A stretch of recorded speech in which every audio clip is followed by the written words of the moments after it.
Good morning, guys. It's Mason Roach here from Mason Sonar Services. We are back at it with another install. This boat might look familiar to you guys. It's been on the channel before. Did some work at the front of this boat, trolling motor, unit with a mount and a transducer. Turned out really clean. Ken brought us the boat back. He's wanting to get some stuff done at the console here.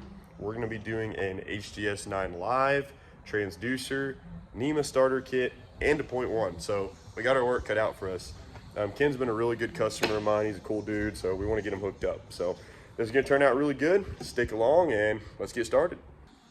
So the first step that I'm going to do in this process is actually remove anything that we don't need anymore. So this was like an HDS 5 or a hook 5 or something like that. So we're getting rid of that. We don't need that mount on there. So we're going to go ahead and take this off, remove any old wiring. That way I have a good fresh start. You know, I don't want to be dealing with any wires in my way and stuff like that that I don't even need. So we're going to get the time lapse set up and get this off.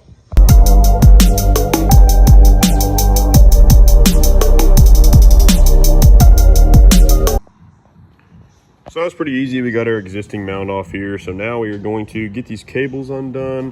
One of them's transducer and one of them's power cable. So we're gonna have to get up underneath here, undo the power, and then we will start taking some stuff off to do the transducer. So let's knock it out. So we just got a lot done here, guys. Really didn't take too long. These trackers are pretty friendly when it comes to working on them. If you own a tracker or you plan on working on one, this is pretty cool. If you take this off, you get quite a bit of access under here. You can also take this panel off, and like I said, it gives you pretty free range of motion to do what you need to do. This piece comes off as well, so you pretty much have a run, you know, all the way up to here. That's pretty open, so that makes things pretty nice. I got the power cable undone, as you can see there. Transducer's out of the hole and sitting right here. What we're probably going to try to do is use this transducer for the run of the new transducer. This just kind of makes life a little easier if it's able to work out that way. So that's our next step. Let's get the new transducer ran and keep rolling. So unfortunately, the way this transducer was ran was through a pretty tight crack. You can see here, the end of this transducer is not very big. The 3-in-1 transducer we're installing has a pretty big end on it. So whether it was Bass Pro Shop or, you know, factory or who knows where they installed that at, the crack they put it through was very small, so we're not gonna be able to use that run. That's okay. Like I said, this boat's pretty friendly about being able to take stuff apart, so it shouldn't be difficult by any means for us to get the new one through. So that's the next step. Let's go ahead and get this transducer just knocked out. That's probably the least fun part about installing a fish finder, is having to do with the transducer. So let's just get it out the way, knock it out, and then we're good to go. All right, guys, so I went ahead and knocked out the transducers. You can see here. On these bass trackers, it can be a little tricky. You know, Bass Pro Shop mounted it super low. And you know, that can be great in terms of like blockage of your motor blocking anything, but at the same time, you're gonna rip it off. So that's kind of where this gets scary, is this transducer hung a lot lower than his other one. So I raised this one a little bit higher, that way we don't have to worry about that. We don't want, you know, Ken going through stumps or, you know, really anything and ripping his transducer off. They're expensive, they're not cheap, so we redid it the right way. So got that done, siliconed up, and now we're gonna get started on the mount. So as you can see here, the previous mount had a hole right through the middle of it. We're gonna cover that up with this one and drill a new hole just for the cables to come out of, just to make it cleaner. We'll put like a shell clam cover over it, so it'll look really good. So let's set the time lapse up and knock this part out.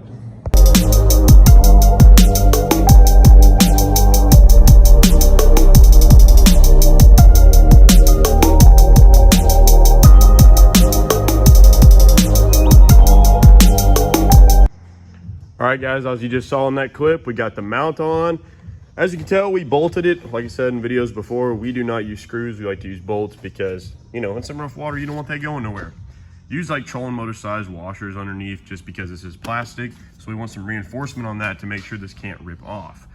So like I mentioned earlier, I'm probably gonna drill a hole somewhere in this section for our cables to come out, just to look real good and clean.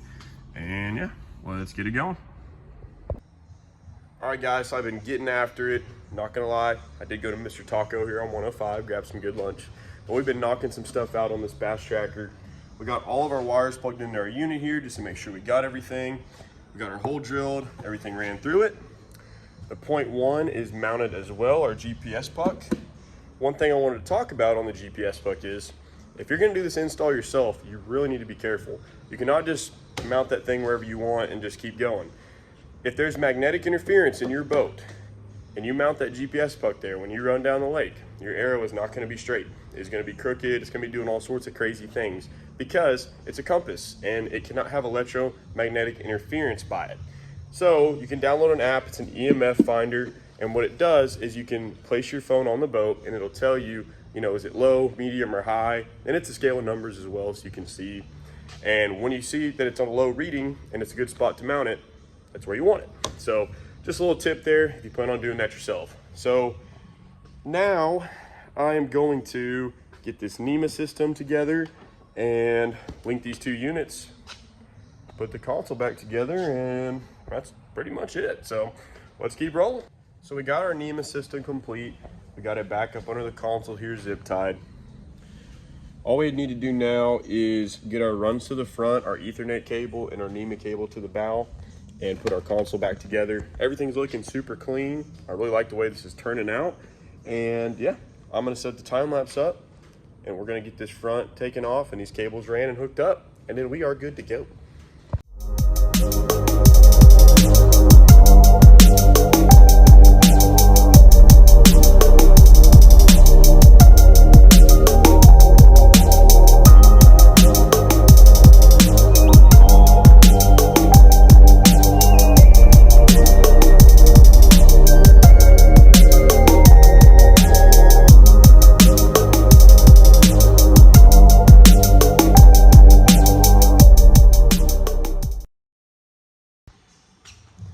Hey guys, so I had to cut the time lapse a little short. Camera was dying on me, but we got our front put back together. We got our NEMA and Ethernet now to this unit as well. So everything's linked up. So now for the not so fun part, we're gonna get this boat cleaned up for the customer. We gotta do the vacuum, and I spray wax the top coat just because I'm in and out of the boat a lot. I don't want handprints, footprints. No, there's no need for that. The customer didn't bring the boat that way, not giving it back that way. So we're gonna get that knocked out and then we'll do a walkthrough video, and yeah, it'll be good to go.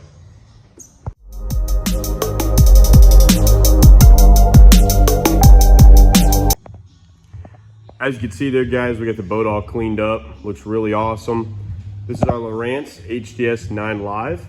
This is on the swing arm ram mount, boat effects locks, and a Bass Boat Technology gimbal. We got a really clean black cover here to match the mount. All our cables look good and seamless, zip tied together with some slack so they're not super tight, hitting waves.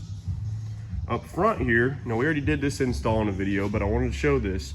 Now that Ken has more cables coming up here, because everything's linked together, our NEMA and Ethernet, we can't use that same silver shell clamp anymore. This one's got a much bigger diameter here so it doesn't crush these cables. You have to pay attention to this when working on your boat.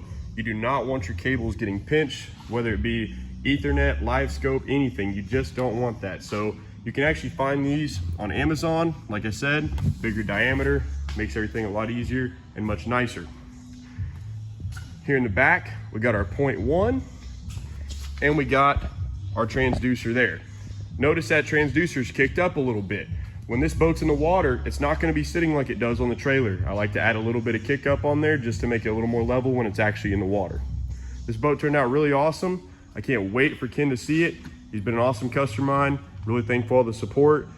Don't forget to like and subscribe, guys, to keep us going here and keep spreading the word. We're pumping out some really clean ones, and we look forward to pumping out more videos for you guys. Thank you.